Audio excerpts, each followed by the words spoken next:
Hello, coucou les amis. Alors, je fais suite à la dernière vidéo que j'ai postée, toujours de ce fameux livre qui me fascine, du pouvoir de l'accueil. Dans la précédente vidéo, je ne sais pas si vous l'avez regardée, qui parle de contrôle versus liberté. Eh bien, je cherchais un mot à un moment donné que j'avais perdu. Et le mot dont je voulais parler, c'était la sidération. Voilà, cet état de blackout, en fait, quand on a un choc émotionnel euh, ou un trauma qui se réveille, parce que ça peut être pour la première fois le trauma source, ou bien ça peut être plus tard, à la réactivation par un autre traumatisme, en fait, qui peut être du même ordre ou lié à une autre blessure, peu importe. Mais voilà, le corps va tout de suite, ça va faire ouh comme le bouton d'alarme qui s'enclenche et le corps se met en sidération. Et voilà, et c'était ça le mot que je cherchais dans la vidéo. Et justement, on va en parler encore aujourd'hui parce que donc je vous avais dit que la prochaine vidéo que je ferai, ce serait sur le pouvoir de l'accueil. Et pour moi, c'est totalement lié. Et dans la troisième partie, justement, parce que je vais faire des petits volets de 3 comme ça, en fonction de thèmes, j'aime bien, parce qu'il y a souvent plusieurs choses qui se regroupent. Eh bien, dans le troisième volet, je vous parlerai justement un petit peu plus de la sidération. Et je vous partagerai 2 vidéos que j'ai entendues d'une personne qui est vraiment super, qui fait des super vidéos sur YouTube. Randa, et sur la psychologie, et qui explique tellement de choses. C'est vraiment passionnant. Et ça aide à comprendre beaucoup de choses. Parce que là, justement, on va partir du pouvoir de l'accueil. Et dans la précédente vidéo, on parlait du contrôle et de ce fameux accueil, ce fameux lâcher-prise à essayer de trouver. Mais parfois, on connaît le choc traumatique, mais parfois, on ne le connaît pas. Ou en tout cas, le trauma source qui peut avoir eu dans l'enfance, par exemple, si c'est lié à une blessure de rejet.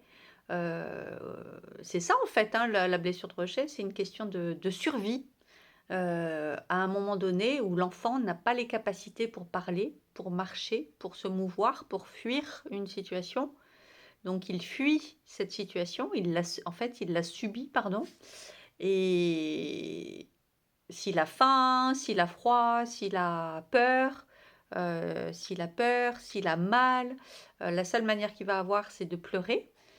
Et ça, en fait, les parents ne réalisent pas à quel point cette blessure peut induire euh, des traumatismes. Ça se passe entre 0 et 1 an, la blessure de rejet. Alors, bon, sur mon ancienne chaîne, j'avais fait plein de vidéos pour expliquer. Je reprendrai peut-être ça à un moment donné. Sachez que vraiment, c'est les livres de Lise Bourbeau qui sont parfaits par rapport aux blessures. Les 5 blessures qui empêchent d'être soi-même, en sachant que c'est les 5 blessures de base, mais qu'on n'en a pas que 5, qu'il y en a plus, et qu'on les a tous plus ou moins, mais certains, il y en a qu'on a plus que d'autres. Voilà, moi je me suis rendu compte l'année dernière en fait que j'avais les 5, mais à fond la caisse. Certaines ont été cachées pendant des années.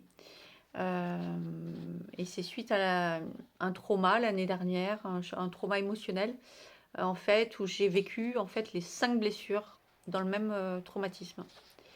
Que ça m'a réactivé, que je me suis rendu compte en fait de ça. Mais c'est comme si avant, par exemple, je vous donne un exemple, la blessure d'humiliation, je finis juste la parenthèse et puis on va revenir à ça. La blessure d'humiliation, par exemple, et aussi la blessure d'injustice, mais surtout l'humiliation, et ben, je l'avais vécu déjà plein de fois avant. Je l'avais vécu lors d'une précédente séparation, je sais pas, il y a une dizaine d'années. Je l'avais vécu à mon divorce, je l'avais vécu à une toute première relation amoureuse. C'est marrant, c'était souvent lié à des relations amoureuses chez moi. Mais c'est comme si je m'en étais pas rappelé. À ce moment-là, c'était surtout les blessures d'abandon et de trahison qui m'avaient choquée, qui avait été visible pour moi, qui m'avait vraiment causé de la peine, etc. Et c'est comme si, à ce moment-là, la blessure de rejet, je ne l'avais pas vraiment identifiée. La blessure d'humiliation, encore moins. Voilà. Donc, mais parfois, des petits traumatismes de l'enfance peuvent tout simplement, même s'il n'y a pas une volonté évidemment du parent de faire mal ou de créer cette blessure chez l'enfant, mais juste à un moment donné, un parent qui ne répond pas aux besoins de l'enfant qui pleure, par exemple, tout simplement, parce que soit il est en train de faire autre chose, soit il ne peut pas, soit euh, pour X raisons, parce qu'il considère que c'est pas grave, qu'il n'a pas envie, que ça le saoule, qu'il préfère faire autre chose. Euh, Peu importe la raison et qu'elle soit volontaire ou pas.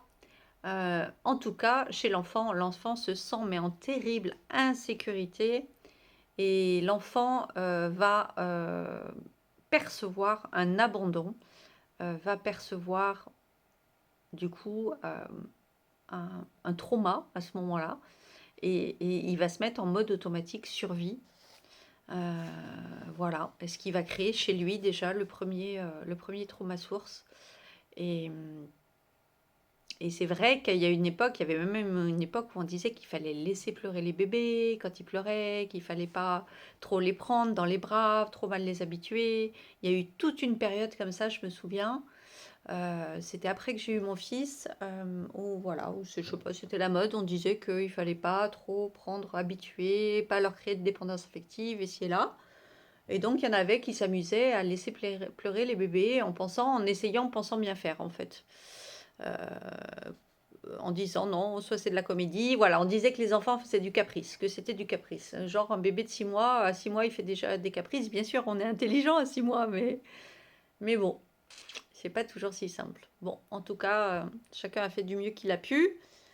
Mais pour revenir à, par exemple, cette blessure de rejet, eh bien, on peut ne pas en avoir conscience du tout. Moi, je sais que j'ai eu une blessure de rejet, en fait, mais j'en ai jamais eu conscience de toute ma vie.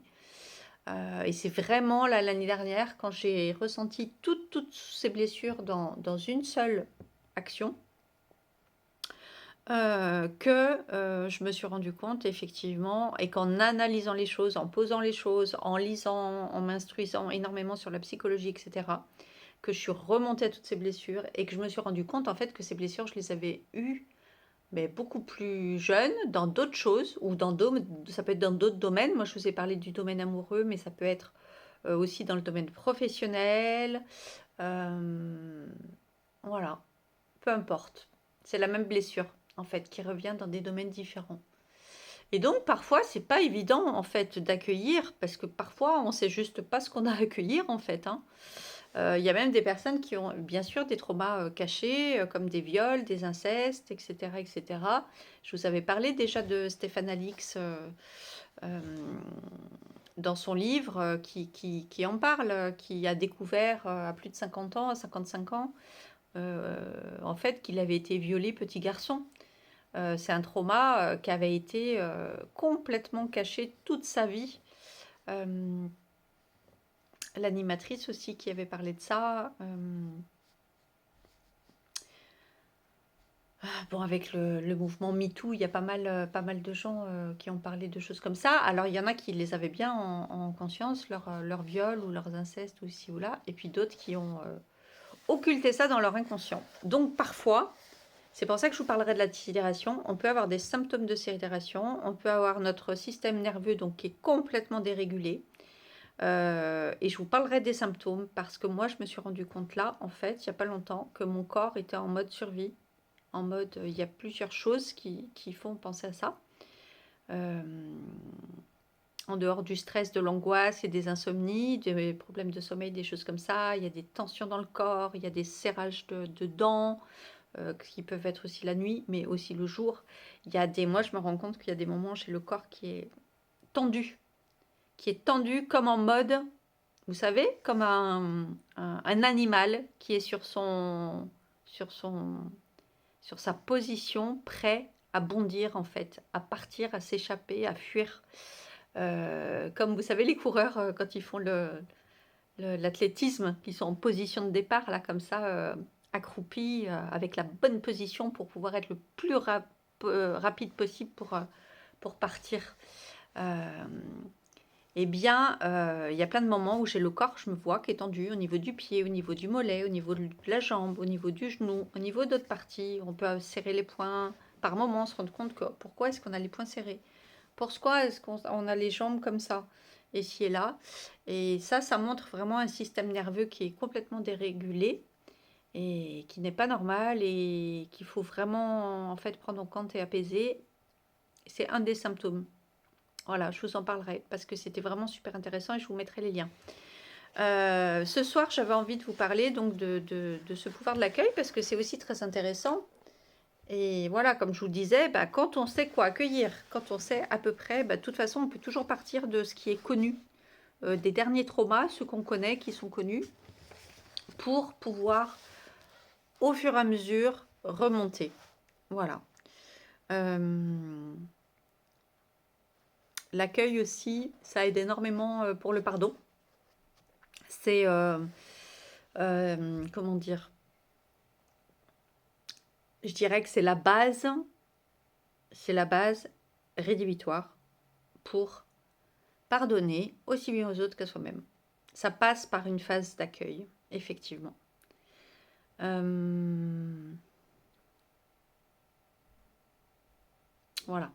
ce que je voulais vous dire. Donc, dans son petit livre donc de Nasrin Ressa, pour ceux qui tombent sur la vidéo, s'il y a des nouveaux abonnés, je fais coucou.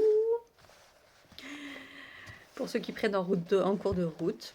Alors, votre force intérieure réside dans l'accueil de ce qui est, non dans le combat contre ce qui est. Et ça, c'est super important. Pour la maladie, pour plein de choses.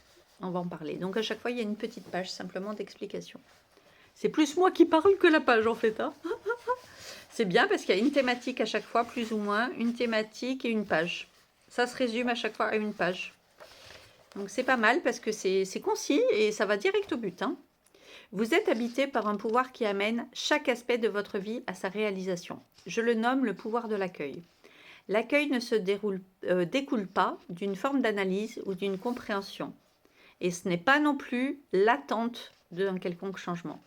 L'accueil, c'est simplement dire oui à ce qui a lieu maintenant dans votre espace intérieur. Ça, c'est très important. C'est comme pour l'histoire du pardon. En fait, l'accueil, c'est une constatation. En gros, c'est revenir au moment présent. C'est une constatation de ce qui est, tout simplement. Mais pas si facile à faire. Observez votre corps un instant. Peut-être manifeste-t-il une tension ou une douleur. Portez votre attention sur votre espace mental. Est-il submergé par un flot de pensées ou essaie-t-il de bannir certains aspects négatifs de la vie? Regardez votre système émotionnel. Ressent-il de la peur, de la colère ou de la tristesse? Ressent-il de la peur, de la colère ou de la tristesse? Dans le subconscient collectif de l'humanité, il est inscrit que tout aspect négatif doit être exclu. Je vous invite à transcender cette croyance qui alourdit péniblement votre vie. Adressez-vous à votre corps, à votre mental et à vos émotions en leur disant « Je vous donne le droit d'être tel que vous êtes maintenant et je vous accueille pleinement. » En utilisant votre pouvoir d'accueil consciemment, vous verrez que tout problème se transformera en solution. Vivre, c'est donner de l'espace à ce qui est. C'est permettre à chacune de vos facettes d'émerger.